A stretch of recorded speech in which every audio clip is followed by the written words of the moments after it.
বন্ধুরা, অনুরাগের ছোঁয়া ধারাবাহিকের আজকের পর্বে দেখানো হয়েছে সুদীপা বাড়িতে এসে দেখে অব্রের শ্রাদ্ধের আয়োজন চলছে। সুদীপা বলে, এখানে এসব কি হচ্ছে, প্লিজ এসব বন্ধ করুন। বড়মা তখন সুদীপাকে বলে, এই মেয়ে, তুমি এখানে কি করছো? তুমি আবার বাড়িতে ফিরে এসেছো? তুমি একটা অলক্ষী মেয়ে, তুমি অপয়া। তুমি যবে থেকে এই বাড়িতে এসেছো তবে থেকে এই বাড়িতে একের পর এক অশান্তি লেগে আছে। তুমি তো নিজের পরিবারকে শেষ করেছো, আর এখন এসেছো আমার পরিবারকে শেষ করতে। সেটা আমি কোনোদিনও হতে দেব না। তোমার কারণে আমি আমার অপ্রকে হারিয়েছি। আমি আর পরিবারের কাউকে হারাতে চাই না। এক্ষুনি এখান থেকে বেরিয়ে যাও। তোমার মতো অপয়া মেয়ের মুখ আমি দেখতে চাই না। সুদীপা বলে, আপনি এসব কি বলছেন? আমি অপয়া? বড়মা বলে, হ্যাঁ হ্যাঁ, তুমি অপয়া। তুমি একটা অলক্ষী মেয়ে। তোমার এই বাড়িতে কোনো জায়গা নেই। এই বাড়িতে আমি তোমাকে দেখতে চাই না। চলে যাও এখান থেকে। সুদীপা বলে, আমি এখানে থাকি বা না থাকি, কিন্তু আপনারা যেটা করছেন এটা ঠিক করছেন না। এসব শ্রাদ্ধের অনুষ্ঠান বন্ধ করুন। এটা ঠিক নয় বড়মা। বলে, ঠিক ভুল এখন কি তোমার কাছ থেকে শুনবো? কি করব না করব সবকিছু তুমি বলে দেবে? সুধী তখন মনে মনে ভাবতে থাকে, ভগবান, এখন আমি কি করব? এরা তো দাদার শ্রাদ্ধের আয়োজন করছে। অন্যদিকে পরমা বিধবার শাড়ি পরে বিবৈধ পালন করছে, কিন্তু দাদা তো বেঁচে আছে। না না, এখনো জীবিত মানুষের এভাবে শ্রাদ্ধের অনুষ্ঠান আমি হতে দেব না। কিন্তু আমি যে দাদাকে কথা দিয়েছি, দাদার কথা আমি কাউকে বলবো না। কিন্তু আমি তোমার কথাও ভাঙতে পারবো না। এবার আমি কি করব? সুদীপা পড়েছে দোটানায়, কিন্তু সুদীপা এই শ্রাদ্ধের অনুষ্ঠান হতে দেবে না। সুদীপা বলে, এখানে কিচ্ছু হবে না, এই বলে শ্রাদ্ধের সব আয়োজন নষ্ট করতে যায়। সুদীপার বড়মা সুদীপার হাত ধরে বলে, তোমার এত বড় সাহস, তুমি প্রথমে আমার ছেলেকে খেয়েছো, আর এইবার শ্রাদ্ধের আয়োজন নষ্ট করতে এসেছো? সুদীপা বলে, বড়মার কথা শুনুন। আদিত্য এসে বলে, বড়মা, সুদীপা যখন এতবার করে বলছে ওর কথাটা শোনো। বড়মা বলে, না আদিত্য, এই মেয়ের কথা আমি শুনবো না। এই এখান থেকে চলে যাও, বের হয়ে যাও এখান থেকে। সুদীপা বলে, আমি আবারও বলছি, আপনারা ভুল করছেন। আদিত্য বলে, তখন থেকে ভুল করছেন ভুল করছেন বললে তো হবে না, কথাটা বললে তো হয়। সুদীপা কি করবে বুঝতে না পেরে সুদীপা তখন মনে মনে ভাবে, এখন আমাকে এখান থেকে চলে যেতে হবে। আমি যদি এখান থেকে রেগে বেরিয়ে যাই তাহলে মিস্টার চৌধুরী আমার পিছনে পিছনে নিশ্চয়ই আসবেন। তখনই উনার দাদার সাথে দেখা হয়ে যাবে। কথাগুলো ভেবে সুদীপার কোনো কথা বাড়ায় না। সে ব্যাগ হাতে নিয়ে ওখান থেকে তোত্তর করে বেরিয়ে আসে। আর সুদীপার পিছু পিছু সুদীপার পিসিও ছুটে আসে। রাস্তায় বেরিয়ে পিসি বলে, কি গো দিদিমণি, ওরা এতগুলো কথা বললো তবুও তুমি সত্যিটা কেন বললে না? ওরা তো তোমাকেই দোষ দিল।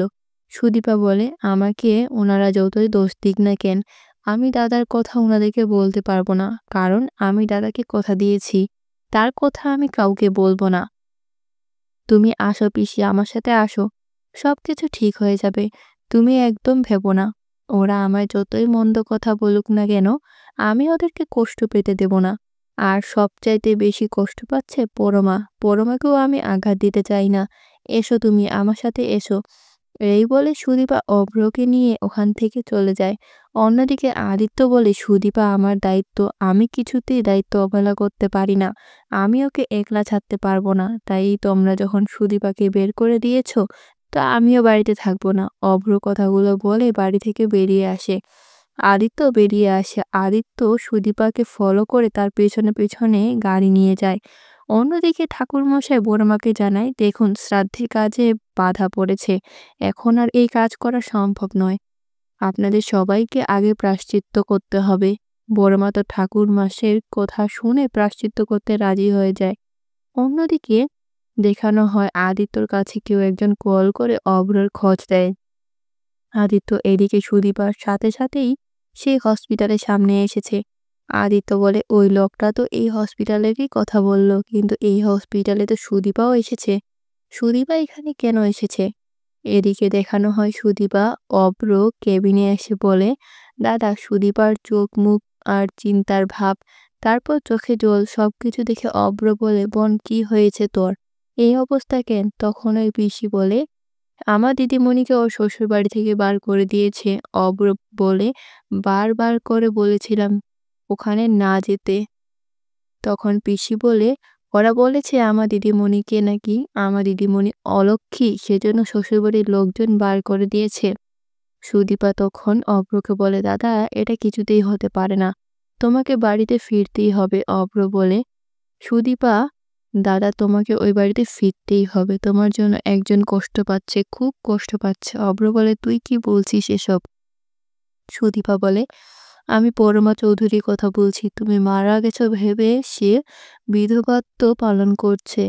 তোমার মা কাঁদতে কাঁদতে শেষ হয়ে যাচ্ছে। অভ্র বলে, সে না হয় বুঝলাম, আমি বাড়িতে ফিরবো না, সেজন্য তো শ্বশুরবাড়ির লোক কেন তোকে বার করে দিল? তখনই সেখানে আসে আদিত্য। আদিত্য এসে বলে, কারণ সুদীপাও চৌধুরী বাড়ির বউ। আদিত্যকে দেখে অভ্র অবাক হয়ে যায়। অভ্র বলে, ভাই তুই এখানে কি করে এলি? তখনই সুদীপা বলে, আপনি এখানে? আদিত্য বলে, হ্যাঁ দাদা, সুদীপা আমার স্ত্রী, আমি সুদীপাকে বিয়ে করেছি। কথাটা শুনে অভ্র অবাক হয়ে যায়, কারণ অভ্র ভেবেছিল সে যদি পরমার জীবন থেকে সরে যায় তবে আদিত্য পরমাকে বিয়ে করবে, কিন্তু আদিত্য তো অন্য কাউকে বিয়ে করে নিয়েছে। তখনই আদিত্য তার দাদার সামনে এসে বলে, তুই একবারও আমার কথা ভাবলি না? একবারও তুই চলে আসার আগে আমার কথা কেন ভাবলি না? দাদা অভ্র তখন আদিত্যকে জড়িয়ে ধরে কাঁদতে থাকে। অন্যদিকে আদিত্যও কাঁদতে থাকে। দুই ভাইয়ের ইমোশনাল মুহূর্ত সৃষ্টি হয়। অভ্র মনে মনে ভাবে, কি করে তোকে বলে আসবো ভাই, আমি যে তোর জন্যই চলে এসেছি। অন্যদিকে আদিত্য মনে মনে ভাবে, দাদা আমি কিছুতেই তোর আর পরমার সম্পর্ক ভাঙতে দেব না। তোর ভালোবাসা তোকে দিতে আমার যা কিছু করতে হয় আমি সেটাই করব। এরপরে আদিত্য অভ্রকে বলে, তুই বাড়িতে ফিরবি না। অভ্র তখন আদিত্যকে বলে, জানিস তো ভাই, তোর বউ সুদীপা ও আমার প্রাণ বাঁচিয়েছে, ও নিজের রক্ত দিয়ে আমার জীবন বাঁচিয়েছে ভাই।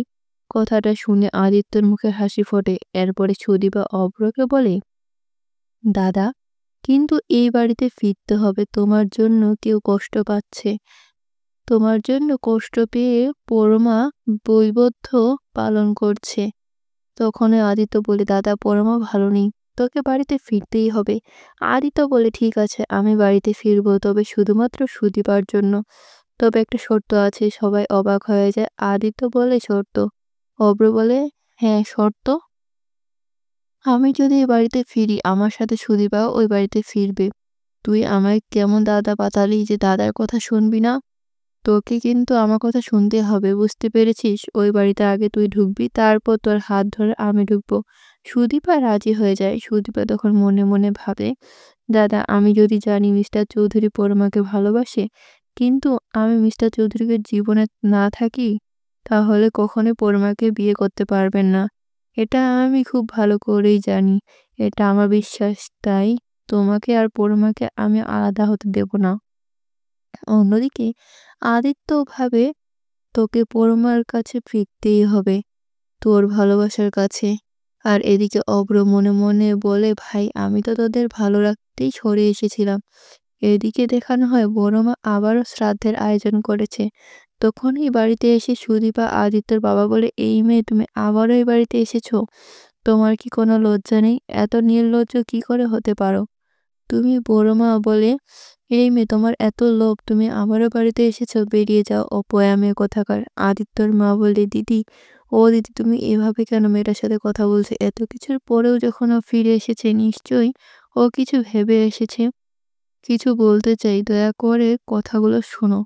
বড়মা তখন ইন্দিরাকে বলে, তুই চুপ কর, তুই যদি ওকে বাড়িতে থাকতে বলিস তো ওকে এই বাড়ি থেকে বার করবো, সাথে তোকেও বাড়ি থেকে বের করে দিব। অন্যদিকে পরমার বাবা মা পরমাকে সান্ত্বনা দিতে এসেছিল। পরমা তো সোফায় এত সময় চুপটি করে বসেছিল, কিন্তু সুদীপা ফিরে আসে, পরমার মাথা তুলে তাকায়। পরমা সুদীপাকে ধাক্কা মেরে বাড়ি থেকে বার করতে চাইলেই তখন সেখানে এসে আদিত্য। আদিত্য সুদীপাকে ধরে ফেলে। আদিত্য বলে, বড়মা তুমি কি করছো? যে কিনা এই বাড়ির লক্ষ্মী তুমি তাকেই বাড়ির অপয়া বলছো, এই বাড়ি থেকে বার করে দিচ্ছ? বড়মা বলে, তোরটাকে কি আদিত্য, আমি যদি এই মেয়েকে বাড়ি থেকে বাইর করে দেই তাহলে তোর এত সমস্যা কিসের? কে হয় তোর এই মেয়ে? তখন আদিত্য বলে, "ও আমার স্ত্রী, ও আমার দায়িত্ব, ও এ বাড়ির বউ। আমি যদি এ বাড়িতে থাকি, ও এ বাড়িতে থাকবে।" তখনই বড় মা বলে, "তুই এখনো এই মেয়ের হয়ে কথা বলছিস? তুই ভুলে যাচ্ছিস? এই মেয়ের জন্যই তোর দাদা।" তখন আদিত্য বড় মার মুখ কেড়ে নিয়ে বলে, "ওর জন্যই আমার দাদা বেঁচে আছে।" কথাটা শুনে পরিবারের সকলে অবাক হয়ে যায়। ঠিক তখনও সবার নিজেদের চোখে জল মুছে সবার মুখে হাসি ফোটে। তখন আদিত্য বাবা বলে, "কি বলছিস তুই এসব?" আদিত্য বলে, "হ্যাঁ, আমি যা বলছি ঠিক বলছি। সুদীপা দাদাকে বাঁচিয়েছে, তাকে রক্ত দিয়েছে এবং প্রাণ বাঁচিয়েছে। সুদীপার জন্য দাদা বেঁচে আছে।" তখন সেখানে এসে দাঁড়ায় অভ্র। অভ্রকে দেখে পরিবারের সবাই হা হয়ে তাকিয়ে আছে। সবাই তো ধরেই নিয়েছিল অভ্র আর এই পৃথিবীতে নেই। তাই তো সকলের মনে কষ্টের পাহাড় জমেছিল। অভ্রকে দেখার পরেই কেউ যেন বিশ্বাস করতে পারছে না। বড়মা অভ্রের কাছে এগিয়ে যায়, অভ্রের গালে বুকে হাত বলাতে থাকে। বড়মা বলে, "অভ্র, আমার অভ্র।" এই বলে বড়মা অভ্রকে জড়িয়ে ধরে কাঁদতে থাকে। অন্যদিকে অভ্র কাঁদতে থাকে। তারপরে বড়মা সপাটে চোর মেরে বলে, "তুই আমার ছেড়ে কেন গিয়েছিলি? হ্যাঁ, কেন গিয়েছিলি?" তারপরে বড়মা অঝরে কাঁদতে থাকে। অভ্র তখন একে একে সবার দিকে তাকায়, বড়মার দিকেও তাকায়। বড়মা উঠে দাঁড়িয়ে আছে। বড়মা মনে মনে বলে, "আমি তো এটাই চেয়েছিলাম অভ্র, তুমি ফিরে আসো। কিন্তু তুমি এখন এসেছো, আমি কি বলবো তোমায়?" অভ্র তখন পরমার দিকে এগিয়ে আসে। পরমা মনে মনে ভাবে, অভ্র কি তার দিকে এগিয়ে আসছে? সে এখন কি করবে, কি বলবে? তখন অভ্র পরমাকে পাশ কাটিয়ে অভির কাছে যায়। অভ্র বলে, "কিরে, তুই কাঁদছিস কেন?" হ্যাঁ, অভি তখন অভ্রকে জড়িয়ে ধরে কাঁদতে থাকে। অভি বলে, "বুকে ব্যথা।" তারপরে অভি বলে, "দাদা ভাই, তুই ফিরে এসেছিস? তুই আমাদের ছেড়ে কোথাও যাবি না।" তখনই সেখানে আরশির কাছে যায় অভ্র। আরশি বলে, "তুই কাঁদছিস?" আরশি অভ্রকে জড়িয়ে ধরে কাঁদে। পরিবারের সবার মুখে হাসি ফুটে ওঠে, কিন্তু বড় মা সুদীপাকে কোনো কিছুতেই ক্ষমা করতে পারছে না। আদিত্য বলে, "আমি ১০০ বার তোমায় বলেছিলাম বড় মা, দাদাভাই বেঁচে আছে। তোমারও মন বলেছিল, তবুও তুমি মনের কথা শুনলে না। সুদীপা এতবার করে বারণ করলো, তবুও তুমি কারোর কথা শুনলে না। তুমি একজন জীবিত মানুষের শ্রাদ্ধের আয়োজন করলে।" এই বলে আদিত্য শ্রাদ্ধের আয়োজন থেকে অভ্র ছবি তোলে, অভ্রর হাতে দিয়ে বলে, "ঘরে রেখে আয় এটা।" তখনই সুদীপা ওখান থেকে ঘরে যায়, ঠাকুর ঘরের দিকে। আদিত্য বলে, "সুদীপা আবার কোথায় যাচ্ছেন? আমি যে ওকে কিছু বলবো সেটাও তো বলতে পারবো না। ওর পিছনে পিছনে গেলে এটা নিয়েও ঘটনা ঘটবে।" সুদীপা ঠাকুর ঘর থেকে সিঁদুরের কৌটো নিয়ে আসে। সুদীপা অভ্রকে বলে, "দাদা, পরমার দেখো সিঁড়িতে সিঁদুর নেই, তুমি নিজের হাতে ওকে সিঁদুর পরিয়ে দাও।" তখনই আদিত্য বাবা বলে, "এই মেয়ে, এই বাড়িতে কখন কি হবে না হবে সব কি তুমি বলবে? এই বাড়িতে বৌদির কথা ছাড়া একটা কাজও হয় না, যা সিদ্ধান্ত নেওয়ার বৌদি নিবে।" সুদেবা বলে, "আপনি আমায় কেন বকছেন? আমি কি করেছি বলুন? আমি তো শুধুমাত্র পরমার সিঁথি খালি দেখি সেজন্য দাদাকে বলেছি ওর সিঁথিতে সিঁদুর পরিয়ে দিতে।" তখন আদিত্যের বাবা বলে, "সেটা তুমি কেন বলবে? সেটা বলার জন্য বৌদি আছে এখানে, তাই না?" এদিকে পরমা আর বাবা-মা একে অন্যকে বলতে থাকে। পরমার মা বলে, "সুদীপা মেয়েটা তো ভালো কথাই বলেছে, তবুও শ্বশুরবাড়ির লোক ওর সাথে এমন করছে কেন?" বড়মা বাবা বলে, "সত্যি তো, মেয়েটা এত কিছু করলো তবুও লোকজন এমন আচরণ করছে।" তখনই বড়মা সুদীপাকে বলে, "এই মেয়েটা আমার সাথে খেলা খেলছে।" সুদীপা বলে, "বড়মা, আপনি এটা কি বলছেন?" আদিত্য বলে, "বড়মা, তুমি কি বলছো? সুদীপা এত কিছু করলো?" তখনই বড়মা বলে, "হ্যাঁ, এই মেয়েটা আমার সাথে খেলা খেলছে। ও যখন জানতোই অভ্র বেঁচে আছে, তো কেন আগে বললো না এই কথাটা? ওকে আমি বাড়ি থেকে বার করে দিলাম, তখনও চুপ করেছিল। কেন বলল না অভ্র বেঁচে আছে?" তো বন্ধুরা, বড়মা কিন্তু সুদীপাকে প্রশ্ন করেছে, এইবার যখন অভ্র বলবে আমি সুদীপাকে বলতে বারণ করেছিলাম, তখন এই পরিবারের সবাই অবাক হয়ে যাবে। পরিবারের সবাই তখন অভ্রকে একটাই প্রশ্ন করবে, "কেন তুই নিজের পরিবার থেকে পালিয়ে বেঁচেছিস? কেন তুই পরিবারকে জানাতে চাসনি? কিসের অভিমান? কার উপরে এত রাগ?" তবে কি পরমা আদিত্য সম্পর্কে পরিবারের সবাই সামনে আসবে? কি হতে চলেছে অনুরাগের ছোঁয়া ধারাবাহিকের পরবর্তী আপডেট পেতে আমাদের সাথেই থাকুন। ধন্যবাদ সবাই।